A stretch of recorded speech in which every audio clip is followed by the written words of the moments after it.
Hello, welcome. Today topic is heating effect of electric current. It is an old one. Already we have studied what is electric current, mechanism of electric current, causes of electric current, different factors affecting the electric current, etc. Also the measurement of electric current. Today we'll study the different effect. The first effect of electric current, that is the heating effect of electric current. Basically, there are three major effects of electric current.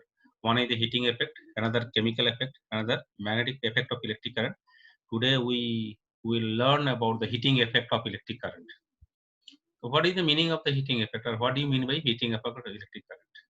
The phenomenon of production of heat in a resistor when an electric current flows through it is called heating effect of current or Joule's heating effect. It is also known as the Joule's heating effect. कोई भी कोई conductor चाहे register के through current जा रहा है तो गर्म हो जाता है, हीट एनर्जी प्रोड्यूस्ड होता है, that means electrical energy converted into heat energy. This effect is known as the heating effect of electric current. अभी हम लोग कॉजेस ऑफ हीटिंग इफेक्ट के बारे में बात करेंगे. What are the causes of heating effect? तो basically we are discussing here about the solid conductors, solid resistors. तो एक सॉलिड कंडक्टर जो जब हम लोग पोटेंशियल डिफरेंस अप्लाई करते हैं तो उसमें जो free electrons get accelerated in the opposite direction of the applied field. We conductors or resistors also one type of conductors of high resistivity. तो ये सब का अंदर में फ्री इलेक्ट्रॉन्स होता है and they are randomly moving always. But when some electric field is applied with the help of a potential difference across the two end of it, तो जब इलेक्ट्रिक फील्ड हम अप्लाई करते हैं तो जो free electrons they accelerated from negative to positive terminals, तो उसमें एक एवरेज वेलोसिटी ड्रिफ्ट वेलोसिटी होता है, लेकिन वो सब का मोशन होता है एक्सीलरेटेड मोशन. तो during that accelerated motion they always gain some kinetic energy because velocity increases. तो जो काइनेटिक एनर्जी गेन करता है उसमें ऑपोजिट डायरेक्शन में, तो उसमें जब मूव कर रहा है during the course of their motion the electrons collide frequently with the positive metal ions. ये पॉजिटिव मेटल आयंस क्यों? मेटल जो एटम्स है उसमें electrons, outer most orbit electrons, they now get freed from their atoms. तो चारों तरफ घूम रहा है, तो अल्टीमेटली जो एटम बचा हुआ है वो ऑब्वियसली पॉजिटिव आयंस है. The kinetic energy gained by the electrons during the interval of free acceleration between the collision is transferred to the metal ion at the time of collision, and the average vibrational kinetic energy of the ions increases. ये जो कुछ energy gain कर रहा है due to the accelerated motion, kinetic energy velocity increase हो रहा है, तो थोड़ा बहुत गया है तो उसके बाद कोलिजन हो जाता है. And due to the collision that extra जो kinetic energy gained by the electrons वो पॉजिटिव आयंस को दे देते हैं. पॉजिटिव आयंस ऑलरेडी मोशन में था, vibrational motion, they can not move their own place where they are vibrating. तो उसके बाद उसका वाइब्रेशनल काइनेटिक एनर्जी इंक्रीज हो जाता है. And we know from the kinetic interpretation of the temperature, जितना काइनेटिक एनर्जी इंक्रीज होगा, चाहे वाइब्रेशनल हो, चाहे रोटेशनल हो, चाहे ट्रांसलेशनल हो, when kinetic energy increases temperature increases. जो वाइब्रेशनल काइनेटिक एनर्जी जब इंक्रीज हो रहा है तो साथ साथ टेम्परेचर भी इंक्रीज हो रहा है मेटल का, और that means the conductor heated due to the flow of electric current. तो इसमें जो हीट एनर्जी प्रोड्यूस हो रहा है due to the increase of this kinetic energy of the positive ions, वो एनर्जी कहाँ से मिला ना, इलेक्ट्रॉन्स को. इलेक्ट्रॉन्स का सोर्स ऑफ एनर्जी क्या है ना, सोर्स ऑफ ईएमएफ जो है, जो बैटरी है चाहे कोई भी सोर्स हो, वहाँ से जो एनर्जी है वो एनर्जी अल्टीमेटली हीट एनर्जी में कन्वर्ट हो रहा है. तो it is the causes behind the heating effect, और mechanism of the heating effect. वो ड्यूरिंग द कोलिजन जो इलेक्ट्रॉन जो एनर्जी ट्रांसफर कर देता है वो हीट एनर्जी में अल्टीमेटली कन्वर्ट हो जाता है. अभी उसका मैथमेटिकल साइड क्या है, मतलब कितना हीट एनर्जी कन्वर्ट होगा, अब कितना कारण जहाँ से कितना हीट प्रोड्यूस होता है, तो उसका एक मैथमेटिकल एक ट्रीटमेंट है, और उसको हम लोग जूल्स लॉ भी बताएंगे. तो उसके समझने के लिए let us suppose one resistance R और V A at the point A, V B at the point B, there is a potential difference. Obviously V A is greater than the V B, then current will pass through the R from A to B. तो through R A to B current जा रहा है, और ए to B है बीच में resistance रखे हैं हम लोग, और उसके अक्रॉस में V A minus V B, that is the V the potential difference applied across the A B. अभी इसमें हम लोग देखेंगे हीट एनर्जी कितना प्रोड्यूस होगा. तो total charge flowing A to B in time T is Q is equal to I into T. तो इसमें हम लोग from the definition of the current we know current is the charge by time. तो T time के लिए हम लोग consider किए हैं, सारा चीज हम लोग ऐसे यूनिट में ले रहा हूँ, ampere current and time in second, तो पोटेंशियल डिफरेंस इन वोल्ट, तो टी सेकंड में अगर आई करंट जा रहा है तो कितना चार्ज फ्लो हुआ है, that flow of charge is equal to Q is equal to I into T. By definition of potential difference, work done in carrying unit charge from A to B is the V. इसमें what is the definition of the V? Now it is the amount of work done to bring unit positive charge from one point to another point. तो V इसमें potential difference है, तो अभी यहाँ total Q charge flow हुआ है from A to B, तो इसमें वर्क डन कितना होगा ना, W equal to Q into V, मतलब V is the work done per unit positive test charge into Q charge इसमें फ्लो हुआ टी टाइम में, what is the value of the Q, that is the I into T, और V का value कितना होता है, V का value होता है I into R. तो अल्टीमेटली हम लोग जो वर्क डन देख रहा हूँ that is I square R T joule, because all these are measured in the SI system, SI unit हम लोग यूज कर रहा हूँ, तो इसमें वर्क डन हुआ जूल में हुआ है। ये जो वर्क डन हुआ है, ये वर्क डन जो इलेक्ट्रिकल वर्क डन की बात हम कर रहा हूँ, दैट एपीएस एज हीट, तो इसमें हीट एनर्जी इतना ही प्रोड्यूस होगा जितना इसमें इलेक्ट्रिकल वर्क डन हुआ है, दैट मींस एच का बदल हम लिख सकते हैं H equal to W, that is I square R T joule में लिखोगे। अगर हीट का एनर्जी हम लोग कैलोरी यूनिट लेते हैं तो मैकेनिकल इक्विवेलेंट ऑफ जो हीट होता है 1 calorie equal to 4.2 joule, that means 4.18 joule से आप डिवाइड करना होगा, तो H equal to I square R T divide by 4.8 calorie. Joule's law of heating, it states that the amount of heat produced in a conductor when current is passed through it is directly proportional to, तभी इसको इसी को हम लोग जो इसमें देख रहे हैं ब्रैकेटेड जो टर्म हम देख रहे हैं, it is nothing but the mathematical form of the Joule's law of heating.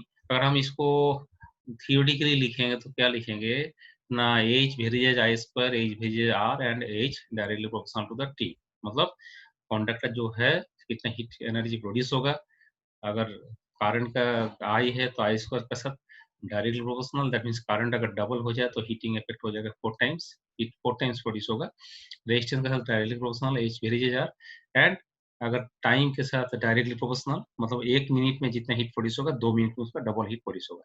कॉम्बाइंडली हम लोग क्या लिखेंगे ना, आई स्क्वायर आर टी और I square R T divide by 4.18 when we measure the heat in calorie unit, joule में तो यही है, एसआई सिस्टम में हम लोग ये फॉर्मूला यूज करेंगे, it is the mathematical formula for the heating effect of electric current when the electric current passing through resistance are, how much amount of heat energy produced, that depends upon the R, that depends upon the I, and that depends on the time. अभी another जो बहुत ही commonly used term है, that is electric power, the rate at which work is done by a source of EMF in maintaining an electric current through a circuit is called electric power of the circuit। मतलब वो जो EMF का जो source है उसके electrical power work का जो rate कितना है, 5 सेकंड कितना वर्क डन कर रहा है to maintain the electric current in the circuit. Otherwise हम लोग ये भी बोल सकता हूँ secondly, the rate at which an appliance converts electric energy into other forms of energy is called the electric power of that appliance।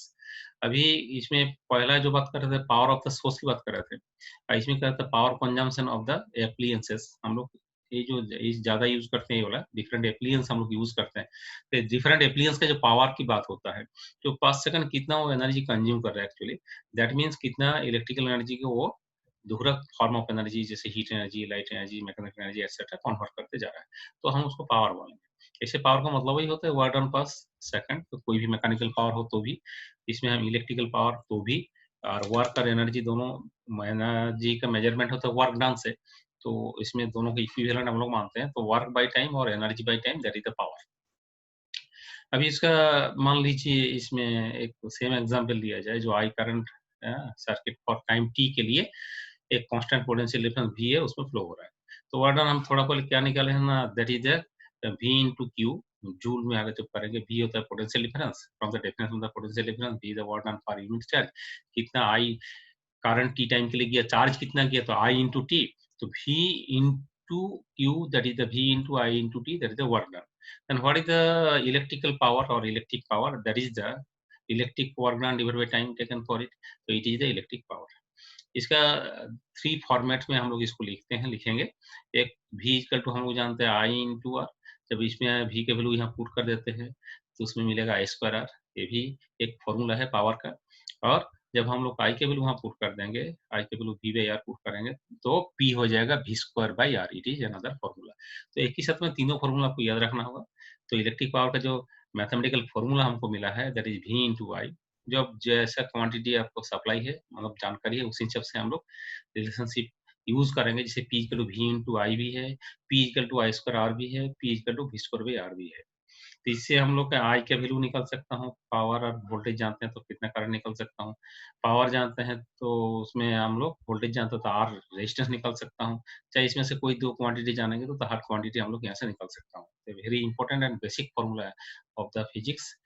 तो उसमें जो हम लोग बोलेंगे जो इसका ट्रांसफर, इसमें पावर को हम लोग को भी बता रहा हूँ, जो सोर्स का पावर जनरली हम लोग P equal to V into I ये यूज करते हैं। जहाँ पर the rate of transfer of electrical energy from a source to a circuit, तो उसको जनरली उस टाइम सोर्स की बात जब करते हैं तो P equal to V into I ये ज़्यादा हम यूज करते हैं।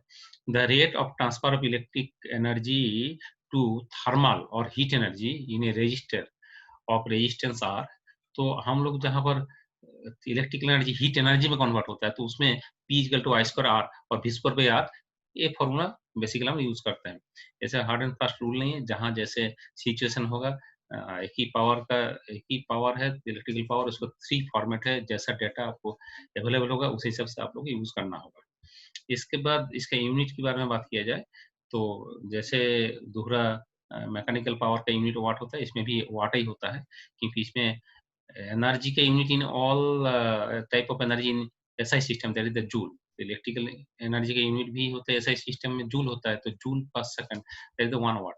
हम ये जूल पर सेकंड थोड़ा रिलेट कर सकता हूँ, उसको हम लिख सकता हूँ इसके नीचे कूलम और इसके ऊपर कूलम बाय सेकंड लिख सकता हूँ। तो जूल पर coulomb into coulomb per second, and joule per coulomb that is work done per unit charge, that is the voltage V, और divided into coulomb per second। तो coulomb per second हो गया इसमें charge by time that is the current। तो इसको हम लोग volt लिखेंगे, इसको coulomb per second को हम लोग एम्पियर लिखेंगे। तो 1 watt is to 1 volt into ampere. 500 watt मतलब 500 वोल्ट इंटू 1 एम्पियर, और 500 एम्पियर इंटू 1 वोल्ट जो भी है।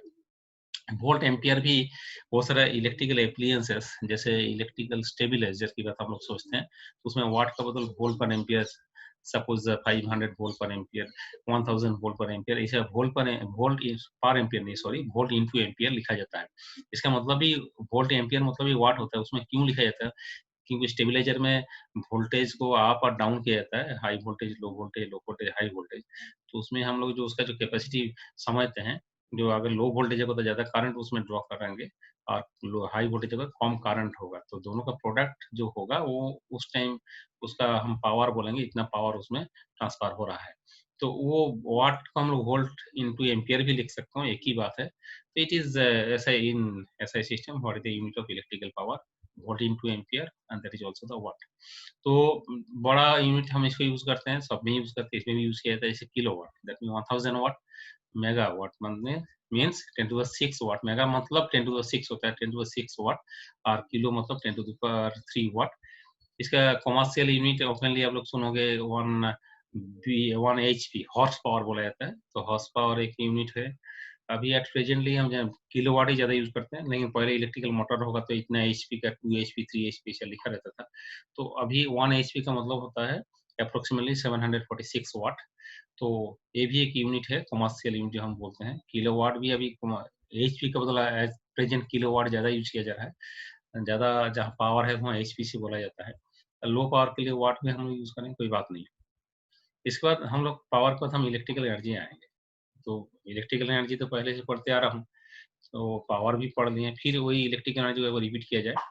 इसमें भी मतलब एक ही है, जो टोटल इलेक्ट्रिक वर्क डन कितना होगा, और the energy supply by the source of EMF in maintaining an electric current in a circuit for a given time is called electric energy consumed in the circuit।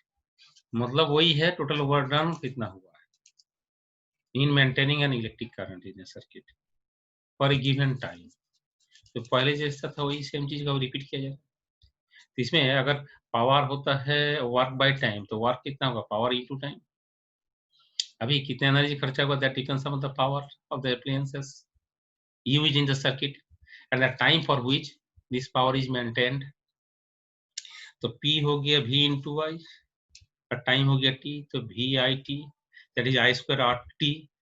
इतना हो गया electric energy, उसका जो हम चाहे वर्क डन, उसका जो formula हम यहाँ से शुरुआत ही किए थे, again it is repeated here, I square R T इधर। अब इन ऐसा system the unit of energy is the joule, तो इसमें जो सब कुछ भी वोल्ट आई एम्पियर टी सेकंड में कीजिएगा तो सब जूल में आएगा। इतना वर्क डन का यूनिट। ऐसा यूनिट ऑफ इलेक्ट्रिक एनर्जी कितना होगा ना, जूल होगा। 1 जूल को हम लिख सकते हैं 1 watt into second, power into time that is the energy. इसमें अभी इससे भी ज्यादा इंपॉर्टेंट है commercial unit of electric energy. The commercial unit of electric energy is kilowatt और बोर्ड ऑफ ट्रेन यूनिट, जिसमें हम लोग इलेक्ट्रिक बिल देते हैं। हम लोग के घर में जो मीटर है तो उसमें जो रीडिंग आता है तो 1 unit 2 unit per unit 5 rupees 6 rupees in this way. तो वो एक यूनिट कितना है, किसका यूनिट है, किलोवाट आवर, और BOT board of trade unit ना एनर्जी का यूनिट है। हम कितना एनर्जी कंज्यूम कर रहे हैं उस हिसाब से हम लोग को इलेक्ट्रिक बिल देना पड़ेगा। तो 1 kilowatt hour is defined as the electric energy consumed by an appliance of 1 kilowatt in 1 hour. 1 kilowatt कितना, हम इसमें लिखने का स्टाइल देखो, के स्मॉल लेटर, वाट डब्ल्यू हो गया कैपिटल लेटर क्योंकि साइंटिस्ट का नाम है, एच हो गया स्मॉल, इन दिस वे लिखा जाता है। तो 1 किलोवाट इंटू 1 आवर, चाहे हम लोग ऐसा लिख सकते हो 500 वाट इंटू 2 आवर, एक ही बात है। तो अल्टीमेटली प्रोडक्ट कीजिएगा तो हो जाएगा 1 किलोवाट आवर। तो कितना जूल होगा ना, 3 पॉइंट अब मल्टीप्लाई कर दीजिए, किलोवाट मतलब 1000 वाट और 1 आवर मीन्स 3600 सेकंड। तो अल्टीमेटली हो गया 1 kilowatt hour is the 3.6 into 10⁶ joule. एक 1 वाट आवर भी बोल सकते हैं। तो 1 किलोवाट आवर इतना होगा, तो 1 वाट आवर कितना होगा ना, इसमें 3 इंटू 6 इंटू 10⁻³ जूल होगा। अभी एक जस्ट इसमें मेंशन कर दे रहे हैं, अभी जो जितना रिचार्जेबल बैटरीज आ रहा है, मोबाइल फोन में आ रहा है, डिफरेंट एप्लियंसेस में आ रहा है, तो उसमें लिखा रहता है 5000 मिली एम्पियर आवर, वही 3000 milliampere hour, 2000 milliampere hour. Even जो बड़ा बड़ा बैटरी इन्वर्टर बैटरी लिखता है 150 एम्पियर आवर, तो हम लोग जनरली उसको बोलते हैं कि इतना एनर्जी का यूनिट है। प्रैक्टिकली ये एनर्जी का यूनिट नहीं है, मिसकॉन्सेप्ट है, ये चार्ज का यूनिट है। क्योंकि ampere into hour that means current into milli ampere, current ही है, करंट इंटू इसमें अगर हम लोग करेंगे टाइम, तो 5000 मिली एम्पियर आवर को हम लोग लिख सकता हूँ तो 5 एम्पियर आवर।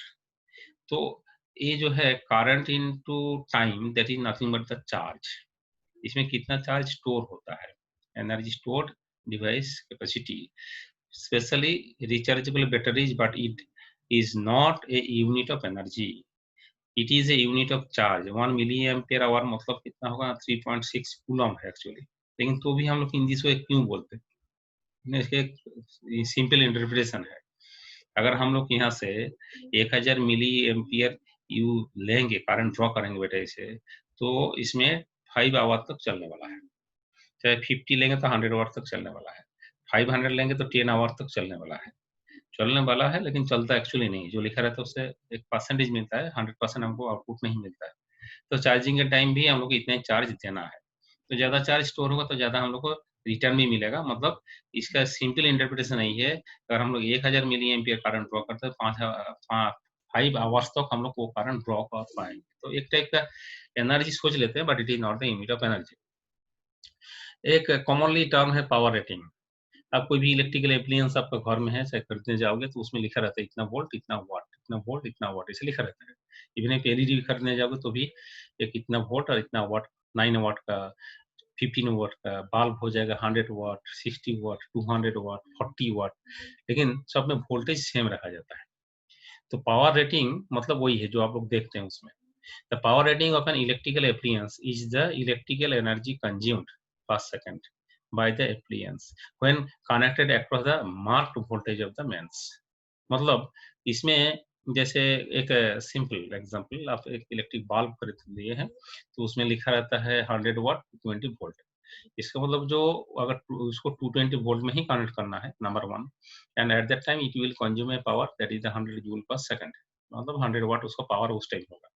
उसमें थोड़ा बहुत ज़्यादा वोल्टेज में अप्लाई कीजिएगा तो पावर भी उसका ज़्यादा हो जाएगा, थोड़ा कम वोल्टेज कीजिएगा तो कम भी पावर हो जाएगा उसका।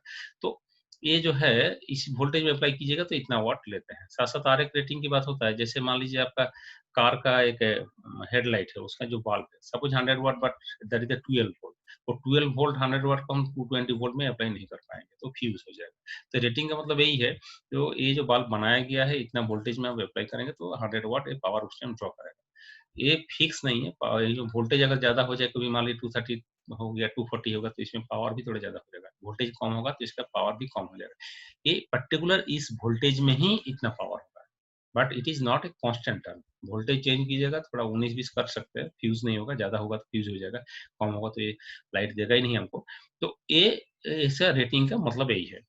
तो उसका हम लोग जो थोड़ा पहले जो पढ़ चुके थे कहानी वही है, P equal to V square by R. इससे हम लोग क्या कर सकता हूँ, बल्ब बारे में और कुछ जानकारी ले सकता हूँ। बोला सर इसमें बल्ब का पावर उस कौन वोल्टेज में अप्लाई किया जाएगा, वो लिख दिया है, इसी वोल्टेज में इतना पावर है। ठीक है, तो इससे हम लोग बाकी सारा फैक्टर भी पता चल जाएगा, हाँ, चल जाएगा। जैसे मान लीजिए उसका रेजिस्टेंस कितना चाहिए, तो जो लिखा हुआ वोल्टेज 220 इंटू 220 डिवाइड बाय 100, तो कीजिएगा वो बल्ब का रेजिस्टेंस मिल जाएगा। अगर 40 वाट तो 40 से डिवाइड करेंगे, 200 वाट तो 200 से हम लोग डिवाइड करेंगे। मान लीजिए एक इलेक्ट्रिक हीटर है, उसमें 2000 वाट का है और उसमें लिखा है 220 वोल्ट, तो 2 किलोवाट और 220 वोल्ट, तो 220 इंटू 220 डिवाइड बाय 2000 कीजिएगा तो उसका रेजिस्टेंस कम मिलेगा, बहुत ही कम मिलेगा। जितना पावर ज़्यादा होता है, आप उसका रेजिस्टेंस इतना ही कम होता है। जैसे 40 वाट, फिर 60 वाट, फिर 100 वाट, जितना हायर पावर में चलेंगे इतने उस बल्ब का रेजिस्टेंस कम होते जाएगा। चाहे हम लोग को हम बोल सकते हैं कितना करंट ड्रॉ करेगा। अगर मान लीजिए लाइन में लगा दिए इस बल्ब को तो कितना करंट ड्रॉ करता है, 220 वोल्ट है, तो करंट के लिए I equal to P by V। तो हम लोग ये जो रेटिंग लिखा हुआ है, उससे ये सारा चीज़ हम लोग को पता चल जाता है with the help of this formula.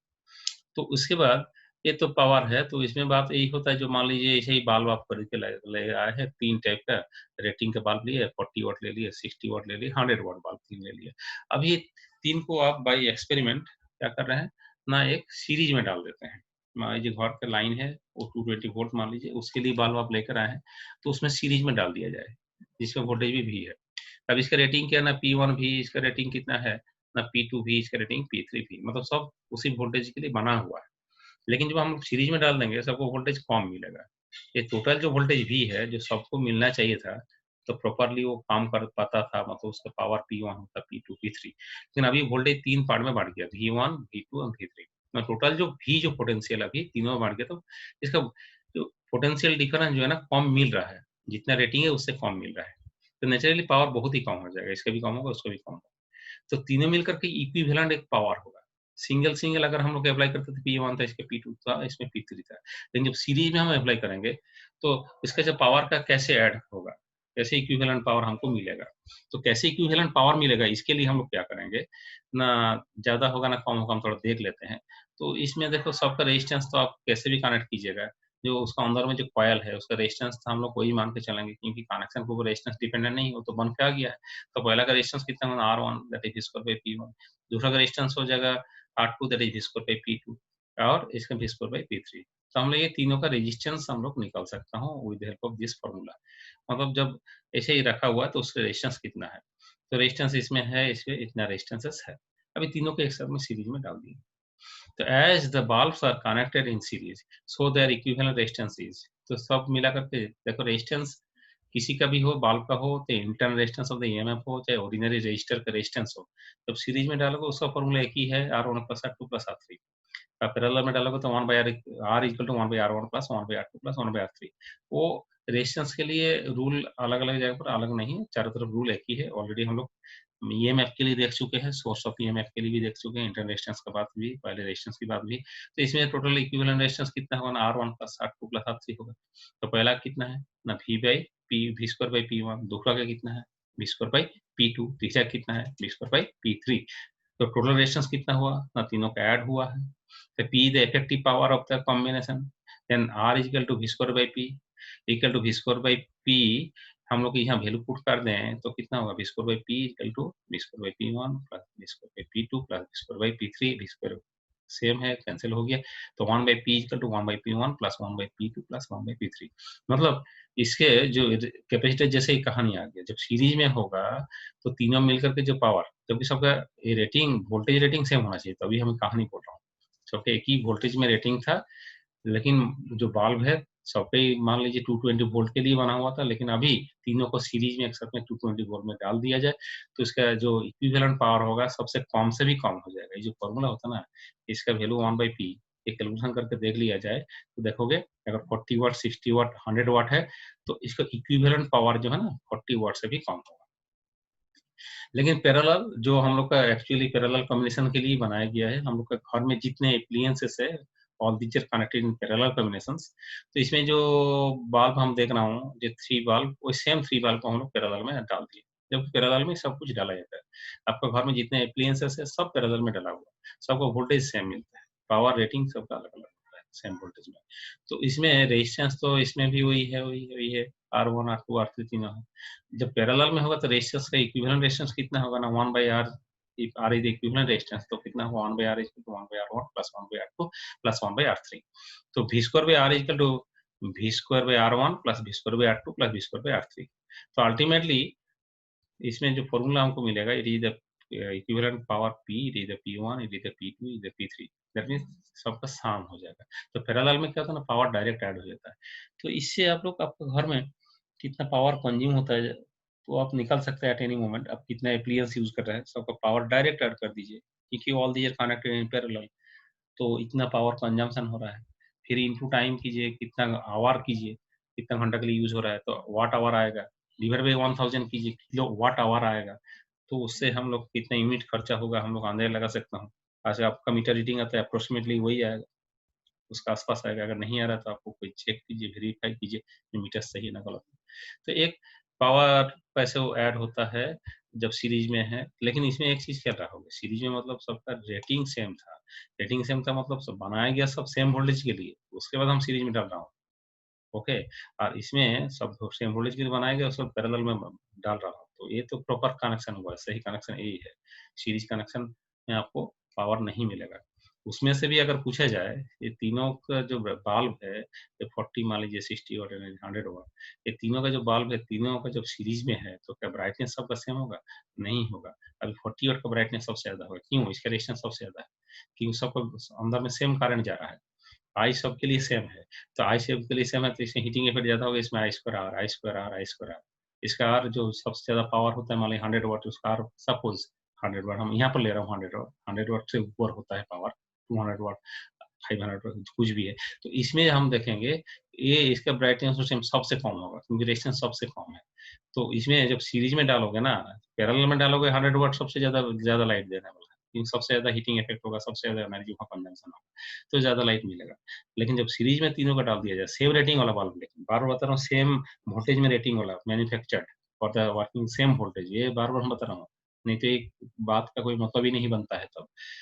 ठीक है, तो इसमें तब देखोगे तो इसका ब्राइटनेस सबसे ज्यादा होगा, इसका उससे कम होगा, इससे उससे भी कम होगा। तो ये हो गया सीरीज पैरेलल कॉम्बिनेशन में पावर का क्या हाल होता है, क्या इक्विवेलेंट पावर होगा। आप एक दो टॉपिक छोटा सा बोलेंगे। एक तो होगी एफिशिएंसी, बोला जाता है इलेक्ट्रिकल डिवाइस। एफिशिएंसी का कहीं भी मतलब सेम ही होता है, output power divide by input power. तो इसमें एफिशिएंसी जैसे इलेक्ट्रिक मोटर की बात किया जाए, अभी डिवाइस देखना होगा जो आउटपुट किस फॉर्म में मिल रहा है। लाइट होगा तो electrical light energy by the electrical energy input हम लोग करेंगे। और जब इलेक्ट्रिक मोटर की बात सोचा जाए तो आउटपुट मैकेनिकल पावर हम लोग सोचते हैं, divide by input mechanical power. अगर कोई भी मोटर गर्म तो होता ही है, तो अल्टीमेटली इनपुट इलेक्ट्रिकल पावर ज्यादा ही होता है। तो output mechanical power plus power loss in heat, जो हीट फॉर्म में कुछ पावर लॉस हो जाता है। तो इसमें हम ऑलवेज इनपुट इलेक्ट्रिकल पावर ज्यादा होता है, आउटपुट कम होता है, इसीलिए बोलते हैं जो हम लोग एफिशिएंसी बात करते हैं, electrical efficiency that is always less than the 100%, इसमें बोल सकता हूँ, क्योंकि कुछ एनर्जी लॉस हो गई, 100% आउटपुट नहीं मिलेगा। एक ईएमएफ पे source of EMF, efficiency of source of EMF की बात किया जाए, उसमें भी डेफिनेशन तो इनिशियली सेम है, output power divided by input power. तो इसमें आउटपुट पावर कितना होता है ना, V इंटू आई, मतलब वोल्टेज जो है ना, टर्मिनल पोटेंशियल डिफरेंस जो है, जो अक्रॉस आर है, तो उसमें आपको आउटपुट पावर मिल रहा है। लेकिन इसका अंदर में तो सेम करंट जा रहा है, इसके इनपुट पावर कितना होगा ना, E into I, E the EMF, E is the EMF into I. तो इसका मतलब होता है V बाई ई होता है, मतलब V बाई ई तो हो गया उसका एफिशिएंसी, जितना भी कम हो जाएगा तो इतना एफिशिएंसी भी घट जाएगा। तो इसमें देखिए आई आर, V का बदल हम क्या लिखेंगे, आई आर, ई का बदल लिखेंगे I into R plus r. तो इसका efficiency R divide by R plus are.